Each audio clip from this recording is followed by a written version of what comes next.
can do the same thing with electricity, the internet, the cable, the gas bill. So, example, your internet bill might be $80 a month. What if those dividends from Comcast shares covered that cost? Now that's like almost like your cell phone bill being your Comcast being paid for free, right? To cover that. That's a beautiful, beautiful thing. I love getting dividends. I love getting dividends. I love when I get to the point where the dividends is paying all my bills. It's gonna make you feel good, But we have to do something different because eventually you keep being consistent. You you becoming an owner in these companies. You being strategic. You being intentional. You looking at this bill. We can do one bill at a time. How many shares do I need to have? To now, I'm not even technically paying it anymore. That's called financial freedom.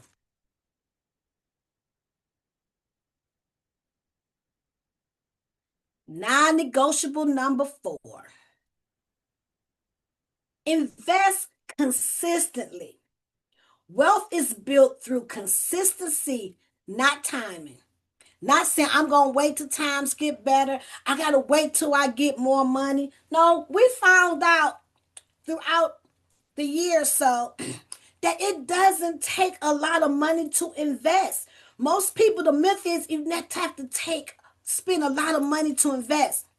I don't care. Do the very embarrassing amount. $5, $10. It don't matter. It just matters that you are making a step and you are being consistent. Some people be embarrassed. I was only gonna put $5. So what? The Bible says, despise not small beginnings. Do what you can. The key is to start the habit of paying it. And then eventually you're going to do more. You're going to do more. You already set up. You never know what may happen. Every year, a lot of people get refund checks. Sometimes you end up getting bonuses. Something for your birthday, you come with extra money, and then you can put it on there. But let's start. Now, we're not going to be guessing the market, chasing after hot stocks. We're going to be strategic in the stocks that we choose, but consistently investing over time. Even small investments grow through compound growth.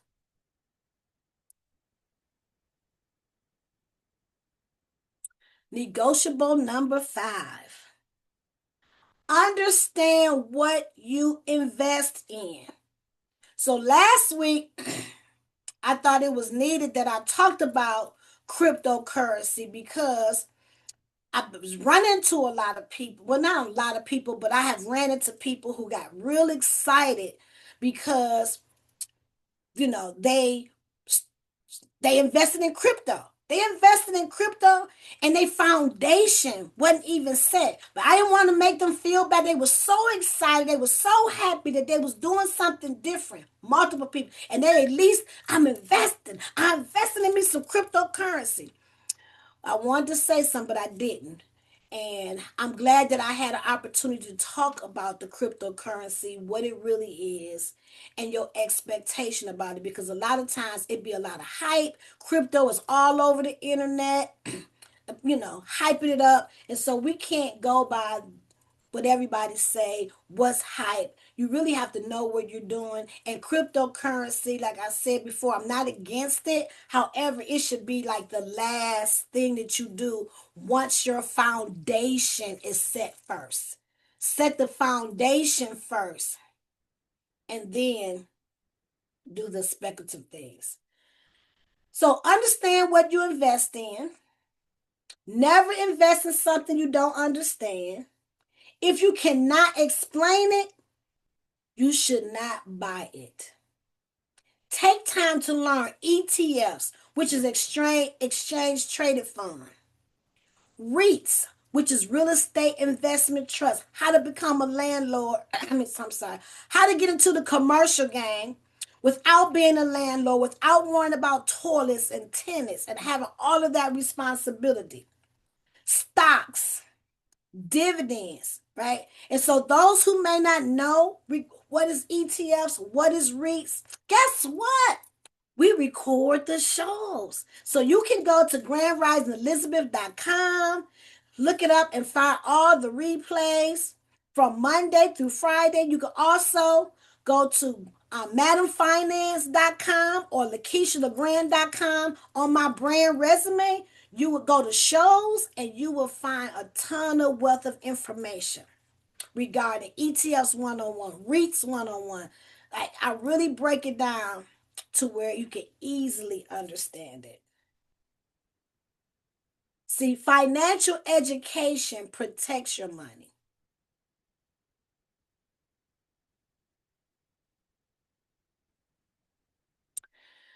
Non-negotiable number 6. We have to protect our wealth. Protect your wealth. Wealth must be protected. Protection includes life insurance, property insurance, estate planning. So those are things that are like really, really vital that can help protect your income. So life insurance is major. Like, you really should have life insurance. Most of my clients have whole life as well as term insurance. And that's life insurance. Whole life is what Rockefeller used to continue his legacy. Still today, the last time I did some research on it. Still today, he set a legacy where he's still taking care of 200 family members. Still today, 200. And one of the things was using whole life insurance, right? He had an amazing strategy that he used.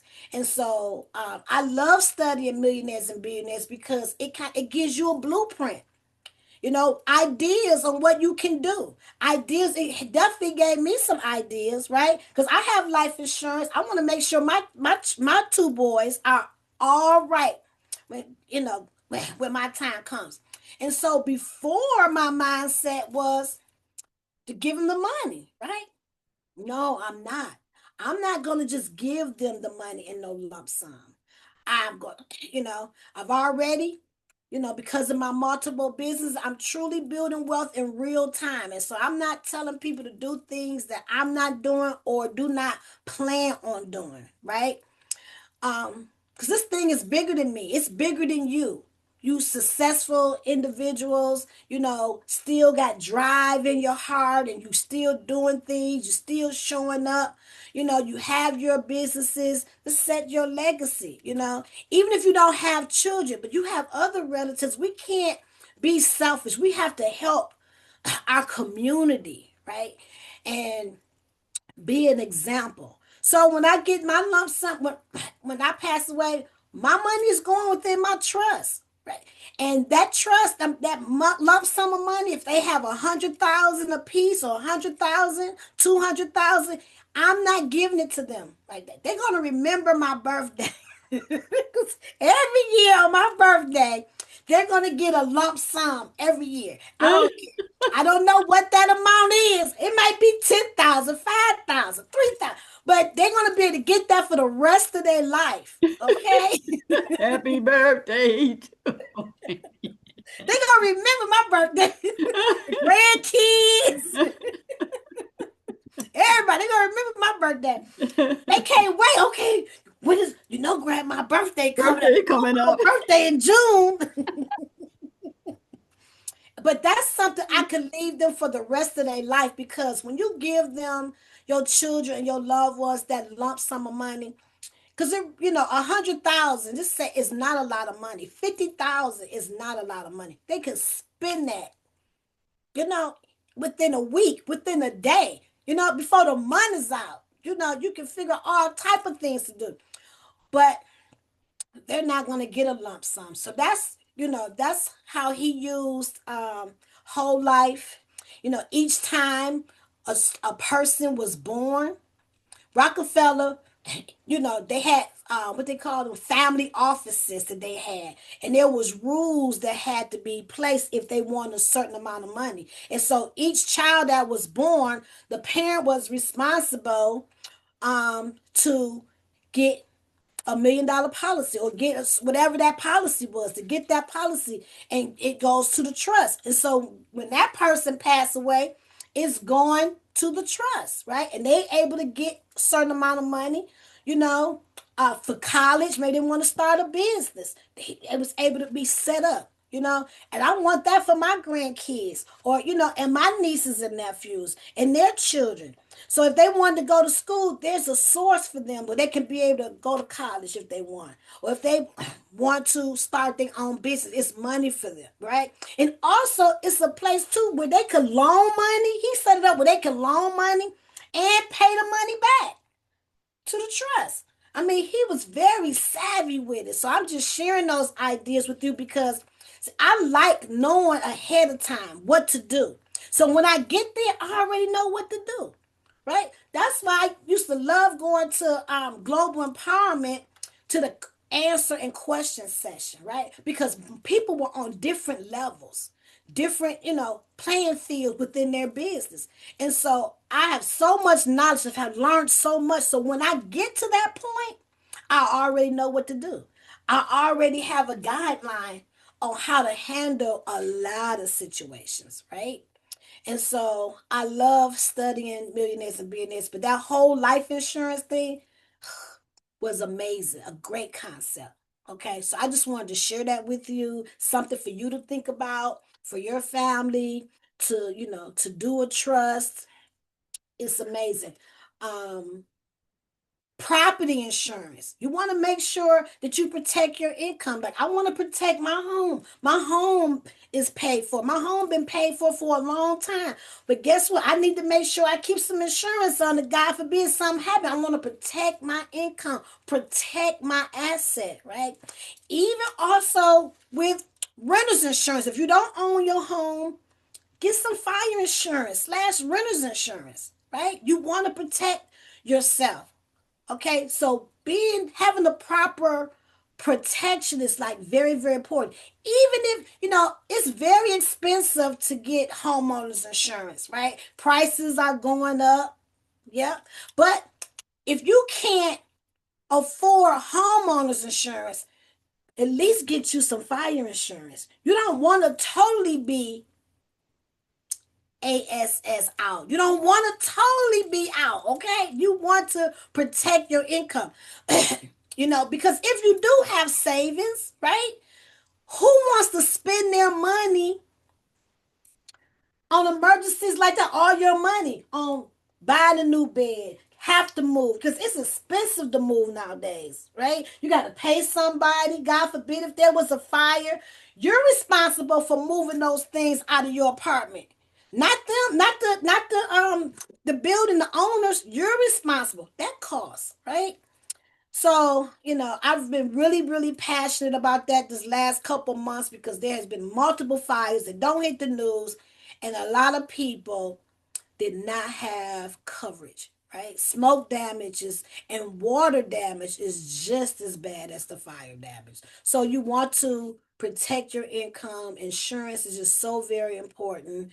And it's not about your things, you got to think outside the box, um, you might want to, think about, make sure you have enough money for first month, second month, and security deposit. God forbid if you have to move, if it's damaged like that. Some people had to be replaced, right? Luckily, some apartments was available that they were able to move from their apartment that was destroyed to another one easily and effortlessly. But that may not be always the case. She was truly, truly blessed to be able to, be able to move into another apartment they had available. And so she was so devastated. It brought tears to my eyes because she said it brought on so much stress. She lost everything, right? So that just really touched me. But I had to let her also know the blessings also because she was able to get into another apartment, right? What if they didn't have an apartment available? And so she started looking at that and be like, oh my God, you are so right. Like God is still in the midst of it, right? And so estate planning. It's important to plan. You know, what are you going to do if you don't have any children? What are you going to do with your house? What are you going to, you just going to let it go to the state? You just going to let the, go to probate court, right? You just going to, no, it got to be somebody in your family, somebody you love, somebody who, you know, can be blessed, somebody. You know, you want to think about that, right? Where is it going to go? Um, Building wealth without protection is risky, so very risky.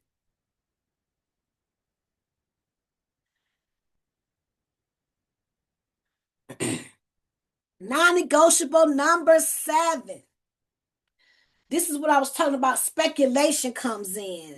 That's when you many many people start with speculation. You know, examples of that is like cryptocurrency being hyped. You know, you don't know they expecting meme stocks.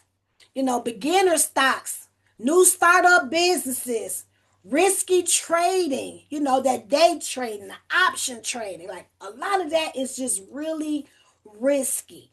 Or they hoping that they can buy stock and then they buy it low and they can sell it high. Buy low and sell it high.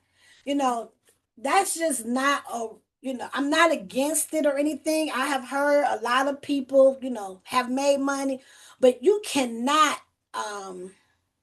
time the market. Like, you know, they do all these different things to try to figure it out, but it's kind of, that's a fool's game to try to do that. That's why Warren Buffett and a lot of other wealthy people, they don't do a lot of day trading. They don't do a lot of, you know, options. You know, they do a lot of safe things, right? So long term, that's gonna last a long time. But speculation should only happen after your foundation is built, right? You have your ETF, your basket of stocks. You, you know, you got things in place, your emergency funds and different things like that. Because your wealth should rest on strong assets first before you start dipping into those other things.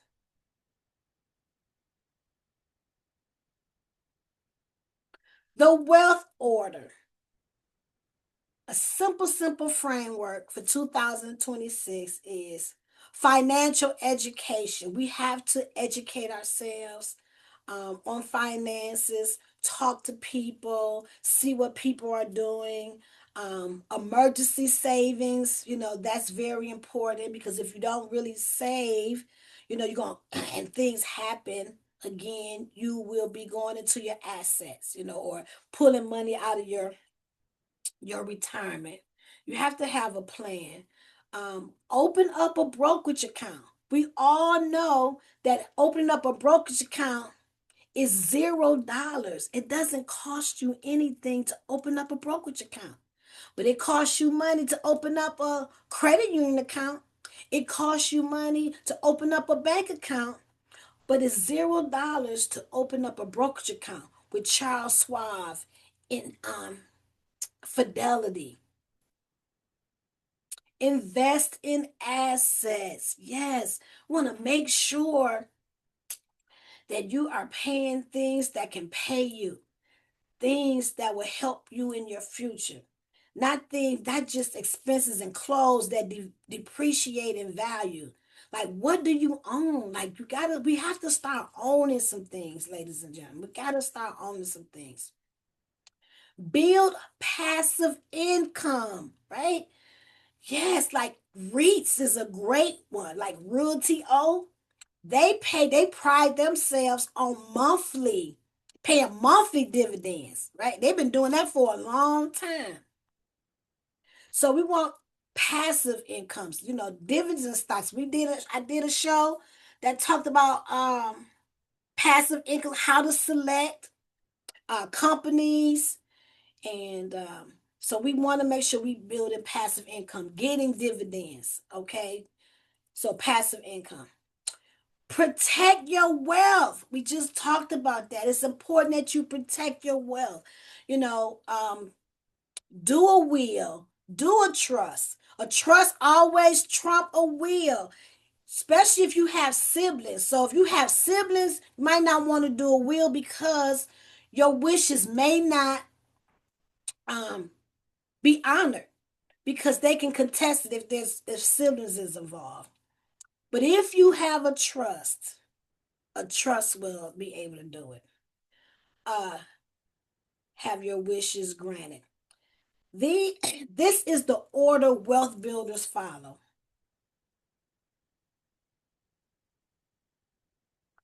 What would change in your life if your money started paying you every month?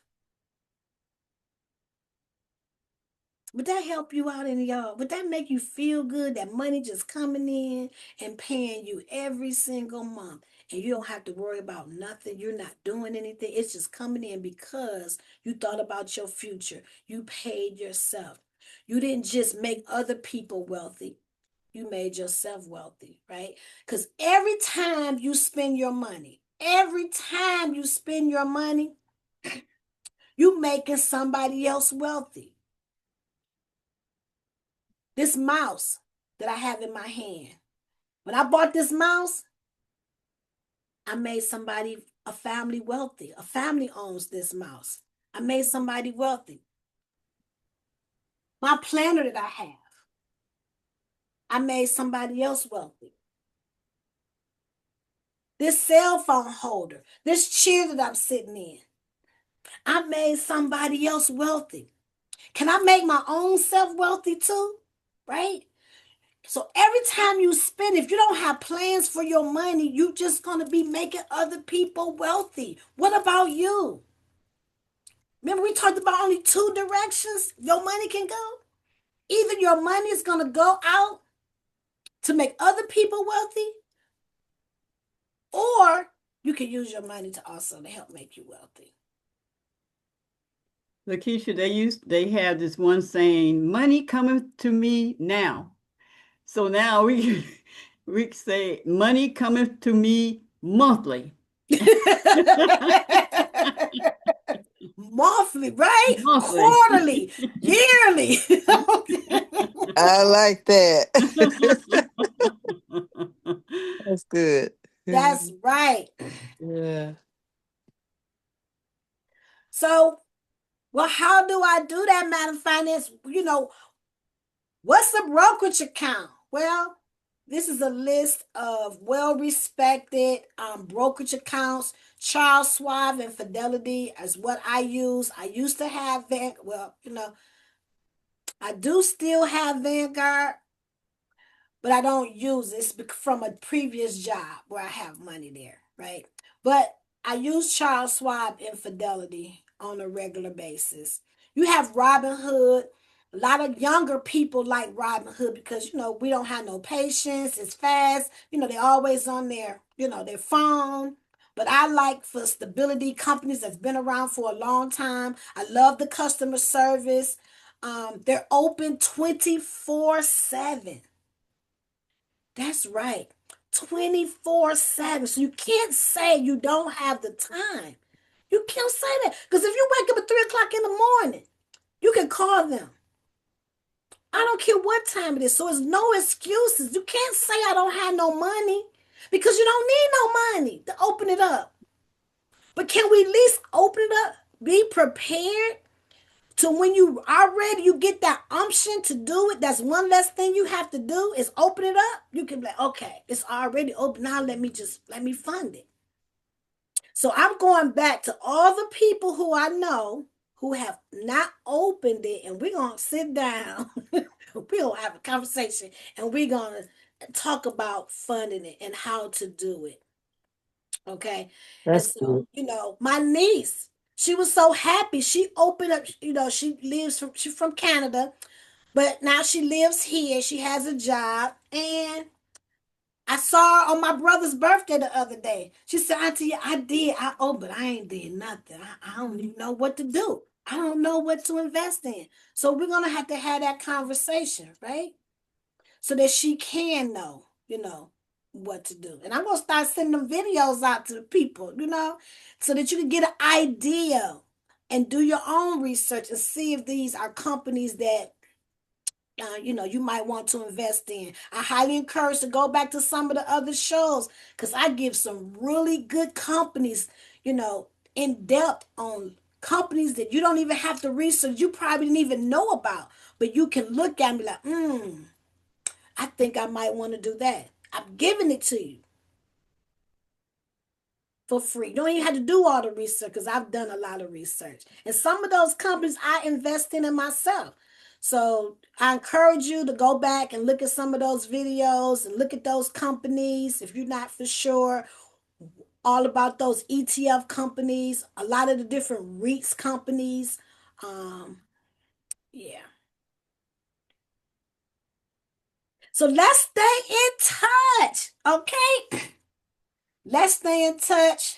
Madam Finance, Ask Madam Finance on Instagram, Ask Madam Finance on Facebook, and it's just Madam Finance on YouTube. And I thank you so much. Hey, Sharonda. Let me stop sharing. Woo! So, any takeaways? Any takeaways? You look cute in them glasses, Riola. Excuse me, Dr. Riola. We can't hear you. You on mute. I'm still Riola, so I was Okay. Riola before the doctor got me for it, so I'm Okay. always that. Okay. Any takeaways, anyone? I know y'all been around for a minute. Well, I like the fact that you said you're going to get with everybody that you talk to. And well, I'm on the list. You on the list. All right. All Yes, I right. am. That's all right. That's all right. So what about the direction? Since y'all, I'm gonna have to put y'all on the spot since y'all don't want to say nothing. So at the beginning, we talked about the direction that your money is going. Is your direction most of your money in 10, 20, 30, 40 years mostly going out to other people, making other people wealthy? Or was most of your money going to helping you build wealth for yourself? Which direction? Well, I know that was powerful because, like you said, it's just one or two ways. I mean, it's two ways. You're going either for somebody else or for yourself. And the thing about it is that we get to make the choice. Ooh, that was good. That was a mic drop. Bam! That's right. We That get to was a choose. mic drop. Yeah, That was a reality check, it right? is. Yeah. Because it's always a choice. And I think the hardest part paying yourself first is because, like I said earlier, nobody taught us about paying yourself first, to think about your future, to pay into your future, pay yourself first. Like we never was taught that. And so instantly, that's what we do. We feel like, because it's like, feel like immediate, right? And sometimes it feel like you losing out when you investing, but you're not. You really gaining. You multiplying. Your money is compounding. Like it really is. You working on freedom because 20 years, 10 years is coming whether you like it or not. 5 years, however many, it's coming whether you like it or not. So in 5 years, are you gonna be done built wealth for yourself, or are you gonna just be building wealth for other people? Like where are you in that equation? Mm. You become a bill. That's non-negotiable for wealth building. Is to pay yourself first. To pay yourself. That's a non-negotiable. Pay yourself. Pay yourself. Pay yourself. Anything Mm. else? Anybody have anything else they want to say? Well, I just want to say this, LaKeisha, thank you for the teaching because always heard pay yourself. Pay yourself. But the people who were saying that, they were paying themselves by buying them some shoes and Mhm. going on vacation or buying, buying stuff that was not an investment. And to have this type of teaching and the way you break it down, because you break it down like ABC, ABC, really you do. And so, but like I said, I heard it all the time, but I thought I didn't know that that was the way to do it. Yeah. That was a really, really good point that you just mentioned because you do things like, I owe myself, I'm gonna buy myself something for Right. my birthday. Mhm. I'm buying myself something for Christmas. I was always good at that, but now I buy myself some stock for my birthday. I buy myself some stock for Christmas. At least I split it. You know what I'm saying? I might split it. Okay, I put a little bit in. I won't. And so, we just have to find ways. There's always, well, there's a will, there's a way. And a Oh, lot of true. times it's not very important to us, to do that. But we just have to change the way we are, looking at life, looking at the assets, the things that we have, not being selfish and, leaving a legacy to somebody, and talking to them about what you're leaving them, you know, and educating them on different things, the options that they may have. Well, it's 10:01. I just say thank you so much for showing up today. I really, really, truly appreciate it. And so let's hug ourselves because a lot of times we love on so everybody else. We taking care of so many other people, but we don't take time out for ourselves to love ourselves. I love to kiss myself, because I am wonderful and amazing. I love me some me. Let's hug the world, because the world needs a hug too. And let's sprinkle love and light to those that are in authority. Let's send love and light to those that are in battle.